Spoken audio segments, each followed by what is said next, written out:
On the electrodynamics of moving bodies. 1905 में Einstein ने एक पेपर पब्लिश किया जिसने हमारे फिजिक्स समझने के तरीके को कंप्लीटली बदल दिया।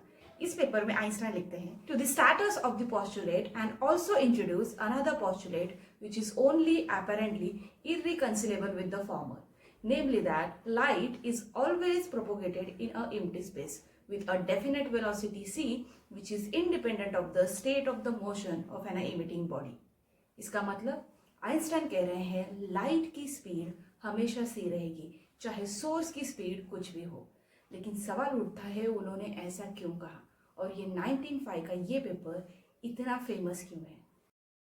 लाइट एंड इलेक्ट्रोमैग्नेटिक वेव वर्षों से साइंटिस्ट को फैसिनेट करता हुआ आया है। लाइट एक ऐसी चीज है यूनिवर्स में जो सबसे तेज चल सकती है। कोई भी फिजिकल ऑब्जेक्ट, कोई भी सिग्नल, किसी भी चीज की स्पीड लाइट से ज्यादा नहीं हो सकती। लेकिन ये स्पीड आखिर कैलकुलेट कैसे की गई और साइंटिस्ट ने कैसे मान लिया कि लाइट की स्पीड हमेशा कांस्टेंट रहेगी। चलिए आज के इस वीडियो में हम समझेंगे कि लाइट की स्पीड को कैसे मेजर किया गया और इसे क्यों यूनिवर्सल कांस्टेंट माना गया। स्पीड कांस्टेंट है, लेकिन इस एक स्टेटमेंट तक पहुंचने में साइंस को कई सेंचुरीज लगे। तो चलिए समझते हैं एक एक करके कि ये कंक्लूजन कैसे आया। In the era of 1600 Galileo Galilei ये पहले साइंटिस्ट थे जिन्होंने स्पीड ऑफ लाइट कैलकुलेट करने की कोशिश की थी। उनका मेजरमेंट मेथड बहुत ही बेसिक था और उसमें काफी एरर थे। उन्होंने दो लोगों को एक डिस्टेंस पर खड़ा कर दिया और लैंप के लाइट को ऑन ऑफ करके उसके रिएक्शन टाइम से स्पीड निकालने की कोशिश की थी। लेकिन लाइट की स्पीड इतनी ज्यादा थी कि इस तरीके से मेजर करना नामुमकिन था। इस असफल प्रयोग के बाद गैलीलियो ने यह अनुमान लगाया था कि स्पीड ऑफ लाइट शायद इनफाइनाइट हो सकती है। स्पीड ऑफ लाइट कैलकुलेट करने के लिए दूसरी कोशिश 1676 में की गई थी बाय साइंटिस्ट ओल्ड रोमर। उन्होंने एक डिफरेंट अप्रोच रखा। उन्होंने जुपिटर के मून्स पर कॉन्सेंट्रेट किया। उनमें से एक मून जिसका नाम है आयो, उस पर उन्होंने विशेष ध्यान दिया। ये जो मून था ये पर्टिकुलर टाइम पर जुपिटर के पीछे छिप जाता था। रोमन ने नोटिस किया जब अर्थ जुपिटर के करीब होती है तो इक्लिप्स करेक्ट टाइम पर होते थे, लेकिन जब भी अर्थ जुपिटर से दूर होती थी तो इक्लिप्स होने में कुछ देरी होती थी। रोमन ने यह नोटिस किया कि आईओ मून एक नियमित अंतराल पर जुपिटर के पीछे छिप जाता था। रोमन ने यह नोटिस किया जब अर्थ जुपिटर के करीब होती थी तो इक्लिप्स एग्जैक्ट टाइम पर होते थे। ऑब्जर्विंग दीज इक्लिप्सेस रोमर ने एक कंक्लूड किया कि स्पीड ऑफ लाइट 225000 किलोमीटर पर सेकेंड है, जो लगभग स्पीड ऑफ लाइट के करीब है, विच इज 3 लाख किलोमीटर पर second. Leon Foucault conducted an experiment in 1850 to calculate the speed of the light. इस एक्सपेरिमेंट में उन्होंने रोटेटिंग मिरर का यूज किया था। रोटेटिंग मिरर्स पर एक लाइट जो मिरर से टकराकर रिफ्लेक्ट होकर आती थी वो रोटेटिंग मिरर पर टकराती थी, और जब भी ये रोटेटिंग मिरर पर टकराती थी तो उस टकराने वाली रेज पर कुछ शिफ्ट नजर आता था, और इस शिफ्ट को मेजर कर कर उन्होंने स्पीड ऑफ लाइट कैलकुलेट की थी।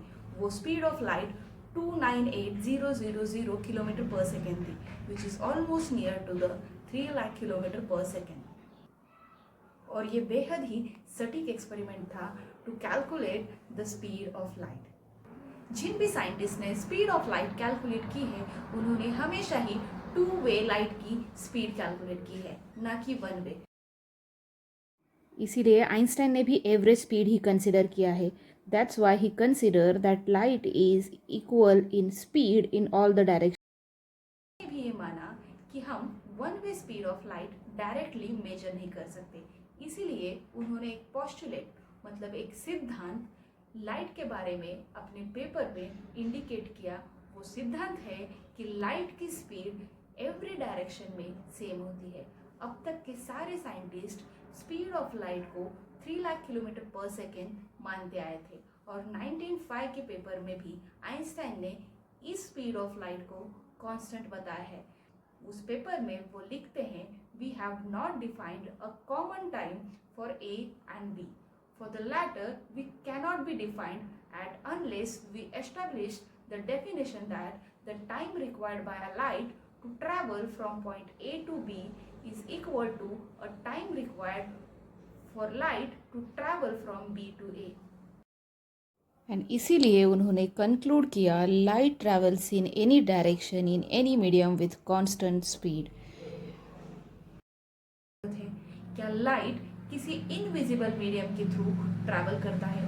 साइंटिस्ट सोच रहे थे कि एक इनविजिबल मीडियम है विच इज ईथर, इसी में से लाइट ट्रैवल करता है। और यही टेस्ट करने के लिए एक एक्सपेरिमेंट कंडक्ट किया गया बाय माइकलसन मोरले।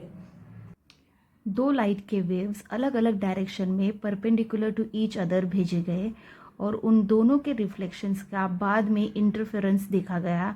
तो उन दोनों के इंटरफेरेंस पैटर्न में कोई चेंज नहीं था, मतलब कोई ईथर मीडियम मौजूद नहीं था।